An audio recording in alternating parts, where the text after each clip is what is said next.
आलिए रे आलिए। तो ले आओ जो तुमने करना है। अजीजा नमन, पाकिस्तान की 78 साल तारीख में इतनी कुत्ते वाली बेइज्जती जो है वो किसी भी फौजी चीफ की, आर्मी चीफ की या आर्मी हाई कमांड की या पूरे जीएचक्यू की नहीं हुई, जितनी 78 सालों बाद अब हो रही है। 78 साल बाद हो रही है?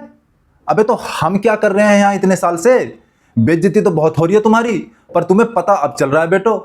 दरअसल दोस्तों, इनका सॉफ्टवेयर इतनी आसानी से अपडेट नहीं होता।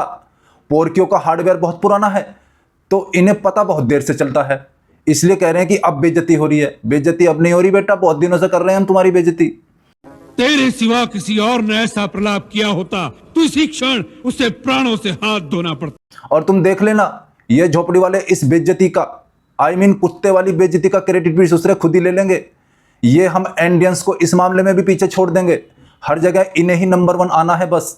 कहने का मकसद ये है कि इंडिया संदूर 2 की तैयारी कर रहा है और एपिसोड की सूरत में वो टेस्टर लगाएगा। टेस्टर नहीं लगाएगा, ताऊ पूरा घुसेड़ देगा, वो भी पिन पॉइंट एक्यूरेसी के साथ। देखा नहीं था क्या ब्रह्मोस कैसे घुसी थी?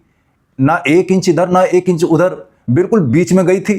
दरअसल दोस्तों, पाकिस्तान जिस सिचुएशन में आजकल फंसा हुआ है, जिस तरह से टीटीपी, बलूच और पीओजेके वालों ने इनके गोला लाठी लगाई हुई है, इन्हें इस समय इंडिया का ही सहारा दिख रहा है बस, कि किसी तरह से इंडिया से झड़प हो जाए। बेशक इनके गुल्लक का छेद बड़ा हो जाए फिर उसके बाद, पर इन्हें राहत तभी मिलेगी। इसलिए इन्होंने भारत के बॉर्डर पर 250 चाइनीज टैंक लगाए हैं।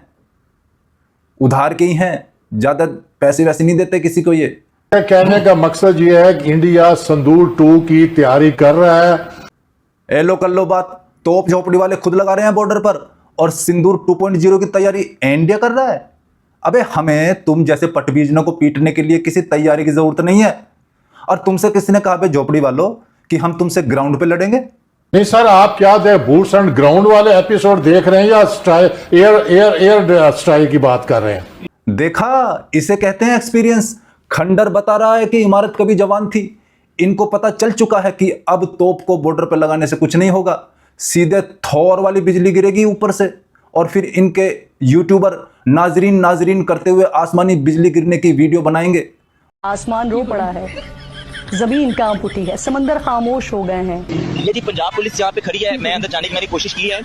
इतने नालायक आदमी हैं, जाहिल आदमी हैं। पिंडी फूड स्ट्रीट के अंदर जो ड्रोन हमला हुआ है, अंदर जाने की कोशिश की है। कह रहे हैं जी आसमानी बिजली गिरी है। शर्म नहीं आती इन लोगों को झूठ बोलते हुए? यार ये हमारे इदारे के लोग हैं, मुझे कह रहे हैं आसमानी बिजली गिरी है। और सोशल मीडिया पर बताएंगे कि किस तरह पाकिस्तान की गुल्लक चोरी हुई है। ताऊ को पता चल चुका है कि हमला रात के अंधेरे में ही होगा, लेकिन इस चपड़गंजू को आज तक पता नहीं चल पाया है। आपको लगता है कि जंग होगी पानी के लिए? जंग अगर पहली बात तो है कि होगी नहीं, उनमें इतना दम नहीं है कि वो जंग कर ले। अगर है उनका मूड जंग करने का तो फिर कर ले, आ जाए रोड। ये ससुरा अभी भी रोड पर बुला रहा है हमें लड़ने के लिए। इसलिए तो कहता हूं दोस्तों, पोर्की का सॉफ्टवेयर अपडेट करना बहुत मुश्किल है। इनका हार्डवेयर बहुत पुराना हो चुका है, मशीन काफी पुरानी हो चुकी है। और रही बात कुत्ते वाली बेइज्जती की, तो इनका हाल ये है कि पाकिस्तान में जब इनको चरम सुख नहीं मिलता, तो ये विदेशों में जाकर लोगों के मुंह में माइक घुसा कर आजकल बेइज्जती करवा रहे हैं। हाय, एक्सक्यूज मी। ऐसे नहीं मानेगा मैडम, ये क्या समझा है इसे आपने? ये बेइज्जती वाली स्किन है, गेंडे की स्किन से भी मोटी है इनकी। What country has the most annoying people? Where are you from? I am from Pakistan. हंस तो झोंपड़ी वाला ऐसे रहा है जैसे इसकी गुल्लक का छेद बड़ा हो गया है और उसमें 2-4 सिक्के घुस गए हों। दोस्तों, इनकी तो देखो ऐसी चलती रहेगी। आप बताओ, 250 टैंक जो इन्होंने बॉर्डर पर लगाए हैं भारत के, लड़ेंगे क्या ये हमसे? या फिर बस टैंक खड़ा कर देने को ही अपनी जीत घोषित कर देंगे? इन पोरिकों का कुछ पता नहीं है। मिलते हैं अगली वीडियो में, तब तक के लिए जय हिंद।